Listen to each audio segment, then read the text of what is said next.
وہ نس ہو گئی کہ نہیں ہوگی؟ اللہ کا رسول فرما رہا ہے نا، یہ میرے دونوں بیٹے حسن حسین امام ہیں، یہ دونوں امام، چاہے قیام کیا، اسی لیے تمام مکاتب شعوری اللہ شعوری طور پر امام حسین رضی اللہ تعالیٰ عنہ، سیدنا امام حسین، سیدنا امام حسین، کیوں بھئی رسول نے لقب دیا، تم نے، میں نے تھوڑی دیا ہے، میں نے تم نے نہیں دیا. اور اسی لیے انی تارکن فیکم الثقلین کتاب اللہ و عترتی اہل بیتی، آپ کے یہاں بھی ہماری، ہاں آپ کے گروہ ہے جس نے وہ دوسری حدیث کو بھی رکھا ہوا ہے، انی تارکن فیکم الثقلین کتاب اللہ و سنتی، ہے نا، لیکن ہمیں معلوم ہے ہماری ہیں اور اہل سنت کے سارے معتبر کتابوں میں انی تارکن فیکم الثقلین کتاب اللہ و عترتی اہل بیتی.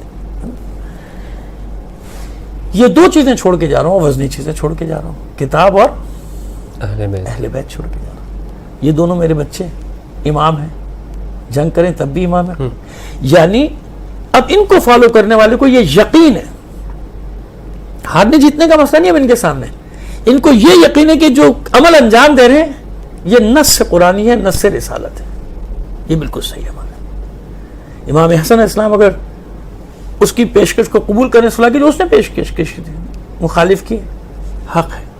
امام حسین کربلا میں جنگ کریں تو یہ وہ عقیدہ راسخ ہے امامت پر، یہ وہیں پر آئے گا جہاں انسان کو یہ یقین ہو کہ قیامت کے دن تک کا دنیا اور قیامت، دنیا اور آخرت دونوں کا میرا یہ وارث ہے اور یہ میرے عمل کا، یعنی میں جو بھی عمل انجام دے رہا ہوں یہ میرا امام. تو امام کس نہج پہ ہونا چاہیے؟ جو قیامت کے دن ساتھ دے گا. قیامت کے دن کون ساتھ دے گا؟ جس کے ہر عمل پر یقین ہو کہ اس کا جو عمل ہے وہ درست ہے، یہ جو کہہ دے وہ حق ہے.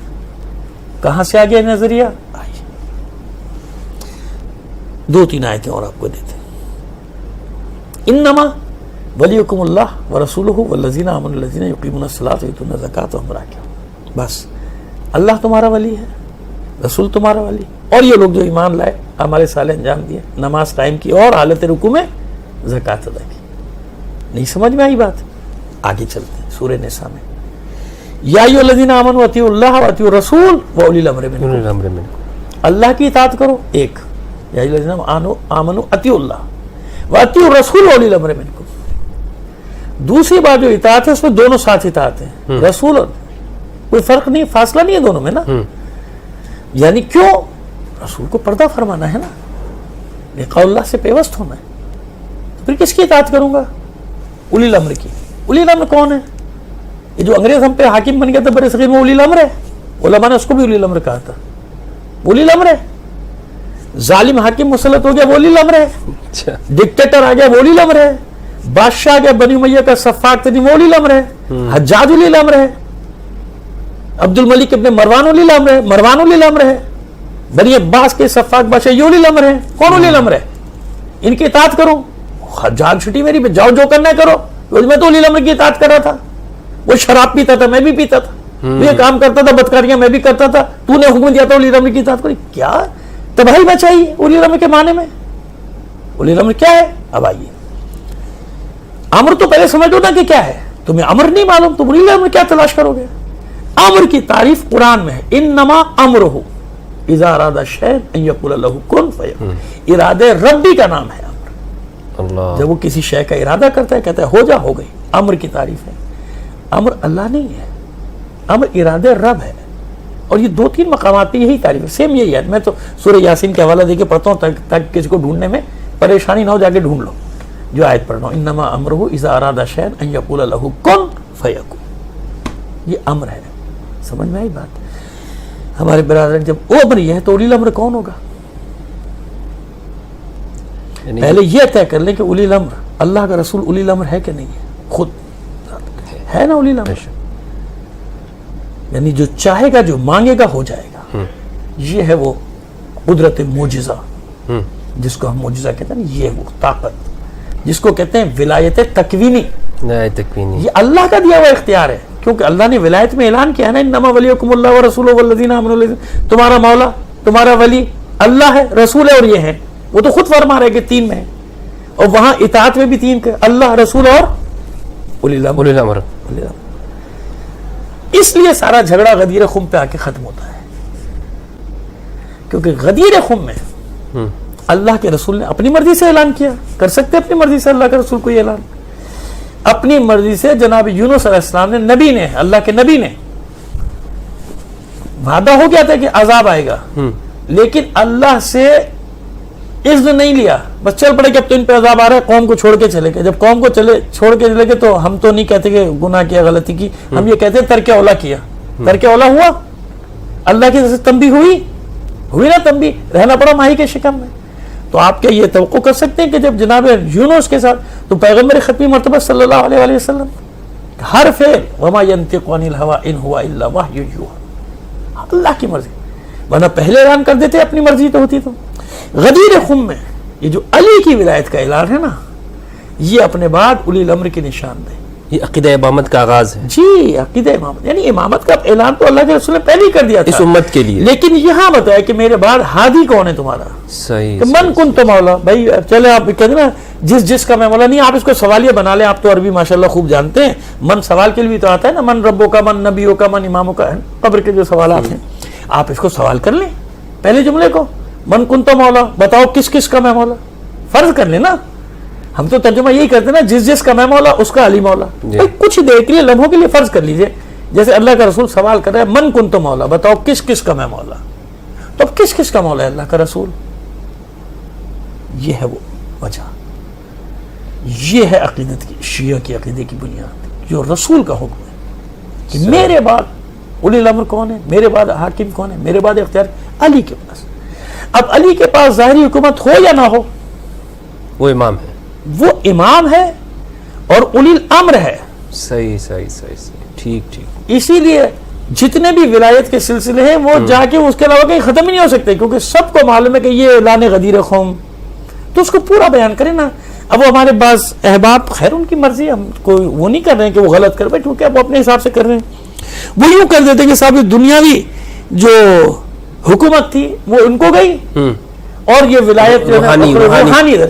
کیا مطلب ہے روحانی, کیا مطلب ہے؟ نہیں, امام وہ ہوتا ہے جو دنیا اور آخرت سب کا ذمہ دار ہے, انفرادی, اجتماعی, خاندانی, سیاسی, معاشی, ہر مسئلے کا. پیغمبر ختمی مرتبہ صلی اللہ علیہ وسلم نے عمل کر کے بتایا ہے نا. کون سا زندگی کا ایسا شعبہ ہے جس میں آپ کی حاکمیت نہیں ہے؟ جیسے آج میں کہوں کہ نہیں وہ روحانی طور پہ تو میں ہوں, لیکن بھئی دنیا میں میرا لیڈر جو ہے فلاں سیاسی لیڈر ہے, اس کے پیچھے چل رہا ہوں, جاؤ پہ قیامت کے دن اسی کے پیچھے اٹھو گے تم. تو کم سے کم اتنا یقین تو کہ جن کو میں فالو کر رہا ہوں مر بھی گیا کوئی بات نہیں, میری آخرت کے ضامن تو ہے نا. یہ عقیدہ امامت, اس لیے اتنا مضبوط عقیدہ شیعہ ہے کہ ان کو معلوم ہے کہ دنیا ہو یا آخرت ہو. تو آج بھی ہماری گردنوں میں جس کو کہتے ہیں نا کہ وہ جو, ہم تو توق نہیں کہتے, ہم تو کہتے ہیں ہار ہے, گلو بند ہے.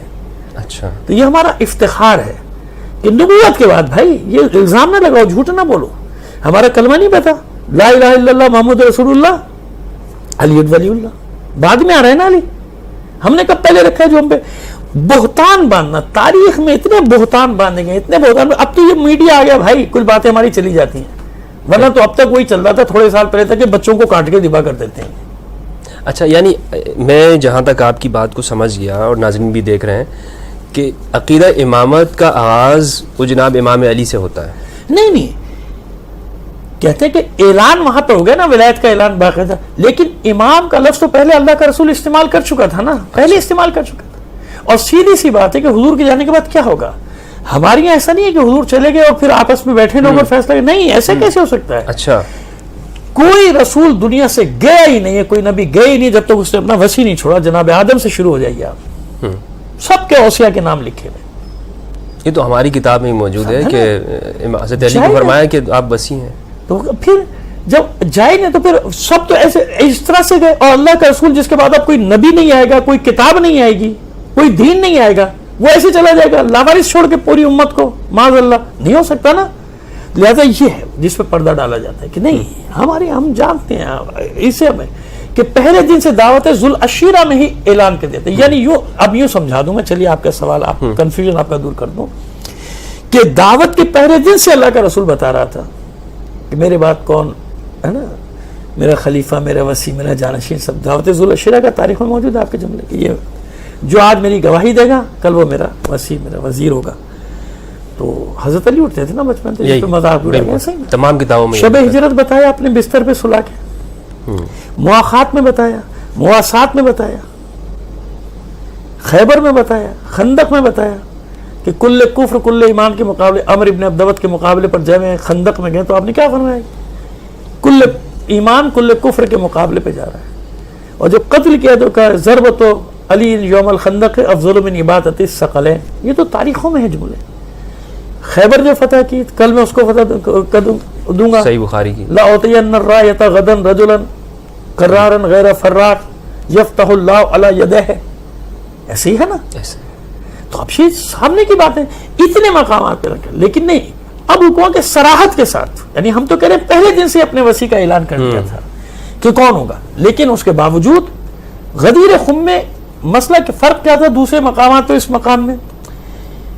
اچھا ایک اور عجیب بات یہ ہے کہ غدیر خم کی حدیث وہ حدیث ہے جس کے معنی تو بدل سکتے ہیں لوگ, تشریح تو بدل سکتے ہیں, لیکن اس حدیث کا انکار کسی نے نہیں کیا آج تک. حالانکہ دیگر حدیث میں تو ان کا نہیں, ہماریاں ہیں تمہاریاں نہیں, تمہاریاں ہیں میریاں نہیں, یہ سب ہوتا رہا. اس حدیث پہ نہیں ہے, حدیث سب نے لکھی. کیوں؟ اس کو بھی کہہ دیتے نا کہ نہیں کہا, یہ کوئی نہیں کہتا کہ نہیں کہا, معنی بدل دیں گے, یہ کریں گے, تشریح کر دیں گے, اس کی تشریح اس کا معنی یہ نہیں, وہ ہے, جو بھی کرو, ہے نا. ہاں دوست ہیں, چاہنے والے ہیں, چلو جو بھی ہیں, لیکن حدیث نہیں. کیوں؟ وجہ کیا تھی؟ اب دیکھیں یہ حکمت الہی ہے کہ جتنی بھی حدیثیں ان میں گڑبڑ کرنے کی کوشش کی, ادھر کا ادھر لگا دیا, آدھا کھا گئے, آدھا رکھ دیا, آدھا بھیج دیا, سب پتہ نہیں کیا کیا کیا ہوا. لیکن یہ اتنا امپورٹنٹ مسئلہ تھا اپنے بعد ہادی کا اعلان. اگر یہ کہیں اور ہوتا نا, کہہ سکتے ہمیں تو پتہ نہیں بھائی, کیونکہ ایک ایک روایت 10 راویوں سے آ رہی ہے, کوئی کچھ کہہ رہا ہے, کوئی کچھ کہہ رہے تھے. وہ خلفاء اثنا عشر کی والی حدیث کا حل ہوا ہے, کوئی کچھ اپنی اپنی مرضی سے, سب نے اس کے جملے لگائے ہوئے ہیں, رکھے ہوئے, اور تشریح بھی اپنی مرضی کی کرتے ہیں. کہیں بھی ہوتا, ہر حدیث میں گڑبڑ ہوتی. یہ ولایت کی حدیث کہیں بھی ہوتی نا, بیان یہی ہو جاتا, بھائی ہمیں نہیں پتا, وہ سنا تھا. کچھ حدیثوں نے یہ بھی کہ انہوں نے اتنے نام لیے, اس کے بعد کیا کچھ کہا تھا میں نے سنا نہیں. وہ جو کچھ کہا تھا نا, وہ کیا تھا؟ وہ علی کا نام تھا. بعض حدیث کی طرف میں صرف اشارہ کر رہا ہوں, وہ علی کا نام تھا, وہ آخر میں کچھ کہا تھا میں نے سنا نہیں, یہ کون تھا. خیر چلو چھوڑو, جانے دو. لیکن اس حدیث کو بھی 2 خطبے ہیں بس, ایک خم کا خطبہ ہے, ایک عرفات کا خطبہ ہے حضور کا. اگر عرفات میں بھی بیان ہوتا, ہم تو تھکے ہوئے آئے تھے خیموں میں, صورت ہے, ہمیں کیا پتا وہ کیا ہوگا. طواف کے دوران ہوتا, مینا میں تو ہر جگہ یہی مصیبت تھی. مزدلفہ میں ہوتا کہ بھائی رات بھر کے جاگے تو تھکے آتے, ہم تو سو گئے, ہمیں تو پتہ ہی نہیں چلا. وہاں بھی یہ وہاں تھا, ہم تو مینا میں بھائی بہت تھکے تھے, قربانی کا جانور ڈھونڈتا پھر رہا تھا میں, تو مجھے تو پتہ ہی نہیں کیا ہوا, ہے نا.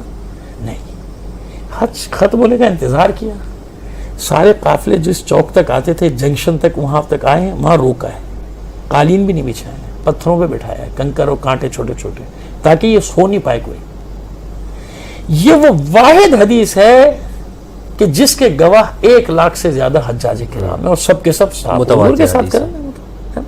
اس لیے اس حدیث کا کوئی انکار نہیں کر سکا, ہے نا. اس لیے آخر میں جو تکرار ہوئی نا, مطلب کہ کیوں ہوئی, تاکہ اب ان میں کوئی, اور یہ بھی کہا کہ حاضرین غیبین تک پہنچا, اب ان میں سے کوئی انکار کے قابل نہیں رہا. یہ ہے آپ کے سوال کا آسان سا جواب, سمجھ. اعلان تو ہمیشہ کرتے, لیکن وہی والی بات تھی یہاں. اب اس حدیث کا کیا, من کنت مولا, اب یہ صرف یہ کہنے کے جو مجھ سے محبت کرتا ہے, علی سے محبت کرو, تو نے کتنی بار کہہ چکی تھے, مواصلات میں نہیں کہا, مواخات میں نہیں کہا. علی منی والا منو, یہ حضرت علی کے لیے بھی ہے. ایسی کتنی حدیث ہے, اتنا امپورٹنٹ کہ جو کہے ان کو بلا رہو, جو پیچھے یعنی منصب تفویض کیا ہاں دی منصب. اور کس کے حکم سے؟ یا ایھا الرسول بلغ ما انزل الیک من ربک وان لم تفعل فما بلغت رسالتہ واللہ یعصمک من الناس. پہنچا دیجیے. سب کہتے ہیں کہ آخری آیت ہے, یعنی آخری آیات میں سے ایک آیت ہے. جی بالکل ایسے ہے. اور پھر کہتے ہیں کہ یہ وہ احکام پسند, کیا مطلب احکام تو آ چکے ہیں, سب ہو چکا, حج بھی ہو چکا, جہاد ہو چکا, سب ہو چکا, اب کیا ہے.